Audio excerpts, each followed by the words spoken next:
C'est parti pour ce relais masculin olympique. Bon Sandrine, les dernières nouvelles de la piste, il continue de tomber des flocons. Néanmoins c'est mieux puisqu'ils ont en fait passé la grille après les essais, pendant les essais, et donc en fait il s'est un petit peu aplati. Il y a cette neige qui est tombée et ça a mélangé. Du coup les conditions sont quand même beaucoup plus glissantes que ce qu'on pouvait imaginer ce matin. Il va falloir augmenter le niveau de jeu là pour le Vosgien, opposé donc à Martin Houldal ici à l'image. Et la première balle est dehors pour Fabien. Oh là là, Justus Strelov qui a tiré très vite et très bien. Comme d'habitude, hein. Botton qui finlandais aussi pioche également. Et la pioche qui ne passe pas pour Botton, ça n'est pas rentré non plus pour Houldal. Oui, Houldal, merci Sandrine. Et on a mis un petit peu de temps, la Norvège et la France qui ressortent en ayant concédé quand même pas mal de terrain. Et pour l'instant, évidemment, les tribunes qui vibrent parce qu'il y a beaucoup d'Allemands. Oui, c'est très germanique. Ouais. Beaucoup d'Italiens aussi, et voilà, des Français aussi, mais beaucoup de population. On est dans une région, faut-il le rappeler, un petit rappel historique, qui a longtemps été l'empire d'Autriche-Hongrie. Et c'est juste à la Première Guerre mondiale que c'est devenu partie de l'Italie. Oui, d'ailleurs, ils parlent tous allemand. Oui. Ah, attention, une faute pour Justus Strelov. Une faute aussi pour Fabien Claude. Et on s'envoie sur ce pas de tir. Houldal qui fait le plein. Deux pioches pour Fabien Claude. Attention. Strelov qui craque un peu. Avec le public derrière lui. Allez Fabien, faut être solide. Ça va repartir pour Strelov. Ça repart pour la Suède. Il reste 2 balles de pioche et 2 cibles à blanchir. Pour Fabien Claude. Où il a... Ouais, allez, encore une. Alors je comprends pas parce que l'animation... Allez, une dernière balle pour éviter l'anneau de pénalité pour Fabien. Aïe aïe aïe. Et ben voilà, c'est fait.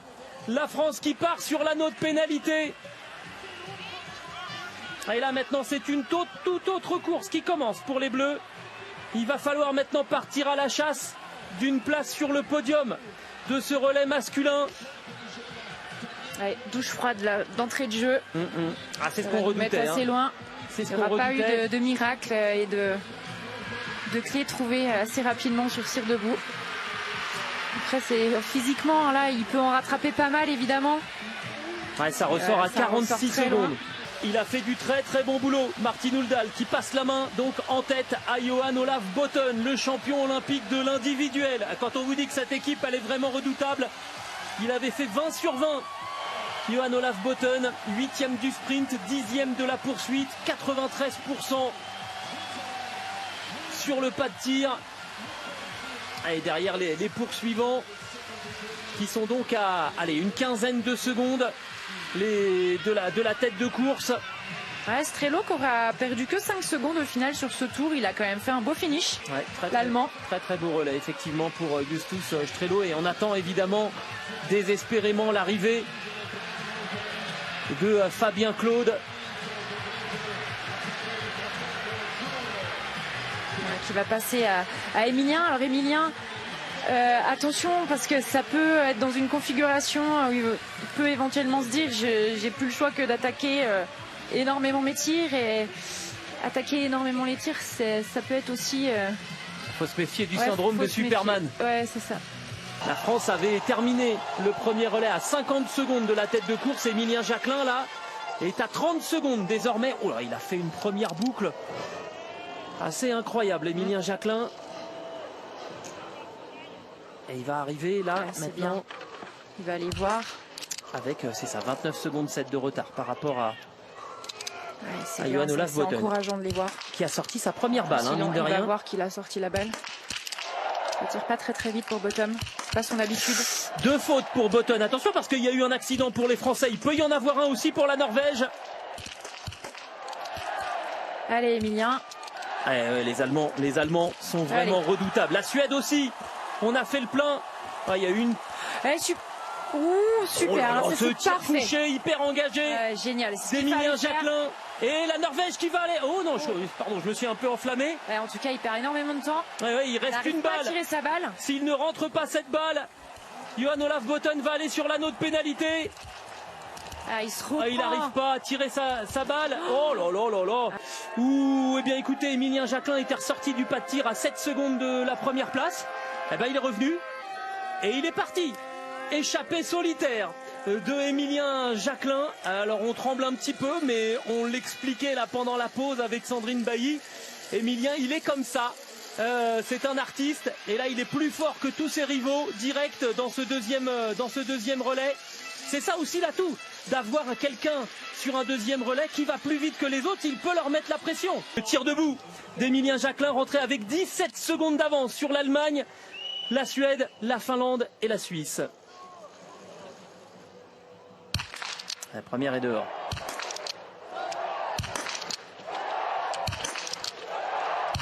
Wow, plein centre, couché les 4 dernières. Allez, une pioche. Allez, calme. Ouais, un petit peu de on respire bien pendant ce temps-là. Les autres sont pas encore la sérénité. Botten rentré à 26 secondes. Ouais, super, allez, bravo. Du beau travail quand même pour Émilien. Et maintenant, la dernière boucle, il faut être solide. Surtout que l'Allemand est en train de craquer. Ouais. Et allez, la Suède.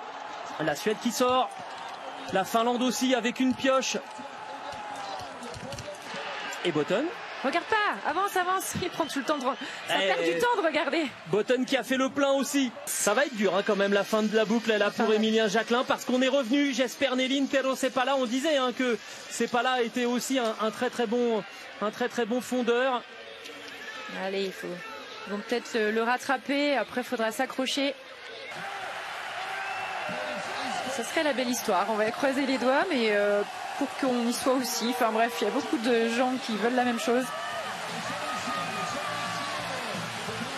Et le passage de relais, donc Émilien Jacquelin qui passe la main au quadruple champion olympique Quentin Fillon-Maillet. 20 secondes, écart maintenu. 16 secondes. Il a été solide dans cette dernière boucle quand même. Émilien Jacquelin, il a su... Oui, franchement, ça a été un joli dernier tour, en effet. Et Quentin Fillon-Maillet qui rentre en tête. Ce scénario est quand même complètement fou. Je rappelle que la France, à un moment, a été en 19e, en 20e position. Oui. Et finalement, rentre en tête pour le premier coucher du 3e relayeur. Jean-Pierre Amat. Oh, la concentration de Jean-Pierre Amat. Et Quentin Fillon-Maillet, on sait qu'il a une histoire torturée. Avec justement avec le tir brassard qu'on voit. Et les techniciens français. Techniciens, kinés. Ça va être des kinés.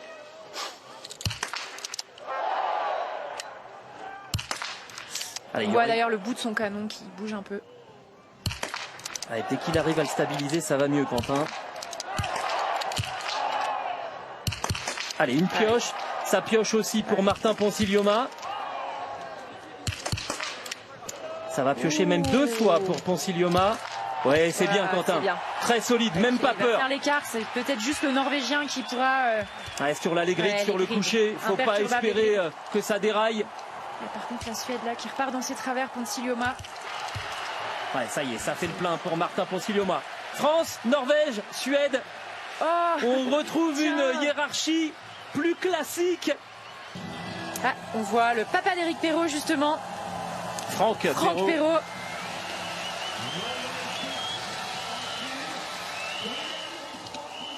Les proches de Quentin Fillon-Maillet qui doivent pas être loin.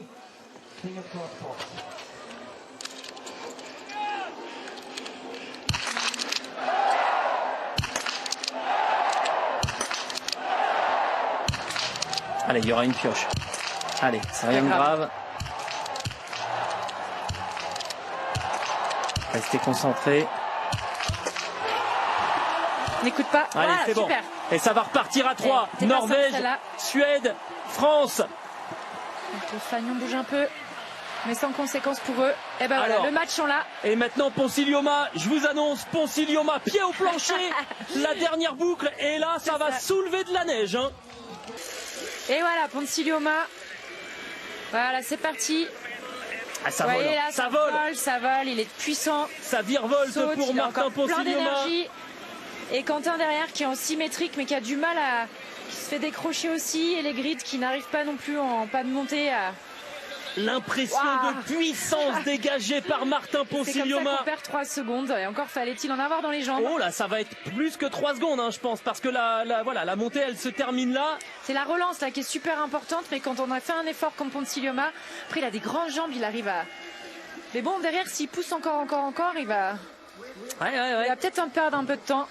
Éric Perrault, plein centre. Sébastien Samuelsson à droite. Vietle Christiansen derrière. Christiansen qui part pépère façon diesel.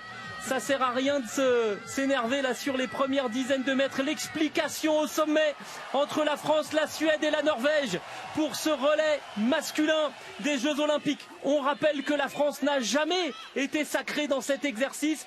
Est-ce que c'est le petit jeune de l'équipe de France, le dossard jaune de la Coupe du Monde, qui va offrir ce premier sacre à la nation française? Ça serait tellement beau. Émilien Jacquelin qui nous a fait un numéro quand même, hein. Il nous a remis dans le sens de la marche, Émilien. Allez, c'est parti pour Vietle Christiansen, tapis numéro 1. Éric Perrault, tapis numéro 2. Sébastien Samuelsson, tapis numéro 3. Et Éric met la pression sur les autres. Ça va piocher pour Vietle Christiansen. Et ça fait le plein pour Éric Perrault. Ça pioche aussi pour Sébastien Samuelsson. Oh, ça c'est le bon coup. Le petit jeune là qui est en train de faire tourner en bourrique.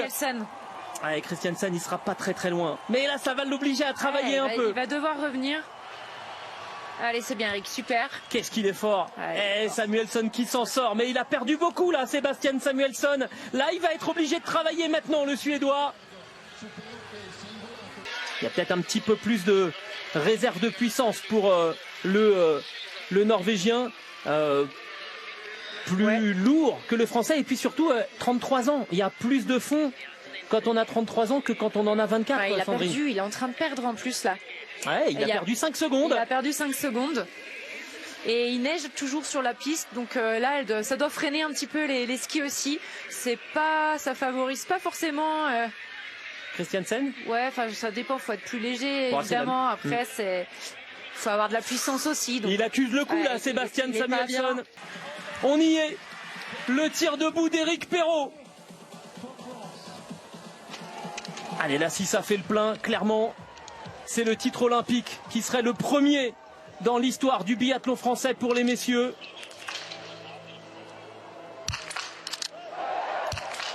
Il va vite là, il va vite. Allez, 2 pioches. Ce serait fort. Hein. Vietle Christiansen s'est installé à côté d'Éric Perrault. Une pioche de passé. Oh, ça va vite là pour enclencher les balles. Oh là là là là. Ce tir debout, les 2 pioches. C'est reparti pour Éric Perrault. Et maintenant, il va être obligé de prendre des risques. Vietle Christiansen. Oh là là, le tir debout de fou. Vietle Christiansen, mais d'où il sait faire ça, lui? C'est incroyable ce qu'il nous a sorti, Vietle Christiansen. Et il nous fait un tir à l'Émilien Jacquelin. Mais c'est fou cette histoire. 8 secondes 5 d'écart. C'est la guerre pour Éric Perrault. Il va pas le reprendre. Notre Rico national va aller chercher l'or olympique. C'est solide aussi pour Sébastien Samuelsson. Mais lui, on sent qu'il n'a pas la réserve là pour revenir sur les 2 hommes de tête. Ça va ressortir à presque 30 secondes. La cloche qui sonne. C'est parti, le dernier tour. Le feu dans les jambes. Et on donne tout ce qu'on a maintenant pour Éric Perrault. Oh là là, mais ce tir de fou de Vietle Christiansen, c'est incroyable ce qu'il nous a fait. Allez, on va attaquer la dernière grosse difficulté de cette piste d'Anterselva avec un Éric Perrault en tête, ressorti avec 8 secondes 5 d'avance. Allez, il faut y aller là maintenant. Allez, Éric. Allez, un beau symétrique, il en a encore sous le pied. Bien sûr qu'il est renseigné là. Allez, cette légèreté. Attention aux accélérations de Vietle Christiansen derrière. Il n'a pas l'air bien. Allez, Eric, c'est long là, la fin de cette montée est assez longue. Il faut relancer surtout.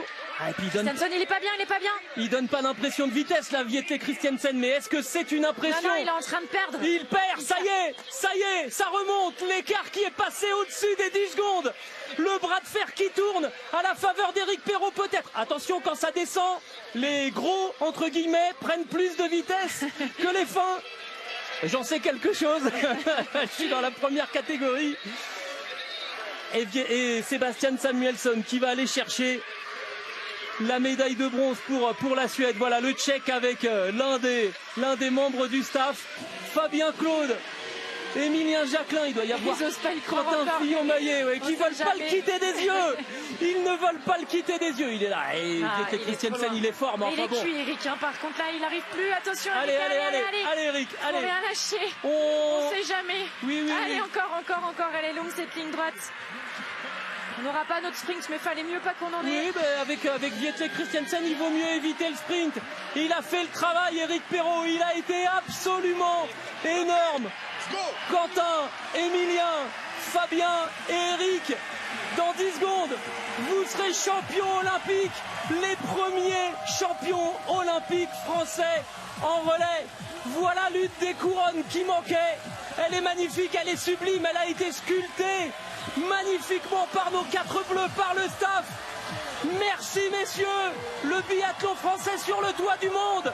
La France a 16 médailles dans ces Jeux Olympiques de Milan-Cortina.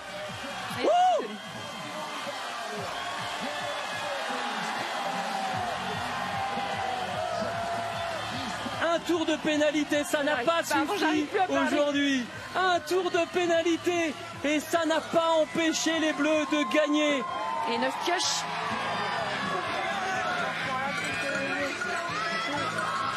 Que c'est beau. Mais alors là, quelle force il a fallu, parce que on va rembobiner un petit peu. La France a été 20e dans ce relais. Comme quoi, on vous le dit, il ne faut jamais rien lâcher. Alors par moments, ça doit être un petit peu compliqué de s'en convaincre. Quand Émilien Jacquelin reprend la main, je ne sais pas bien ce qu'il se dit à ce moment-là. Ça sera forcément une des questions que Thomas Biel va lui poser. Et là, il a tout remonté. Le débriefing des Norvégiens vers Christiansen. Magnifique.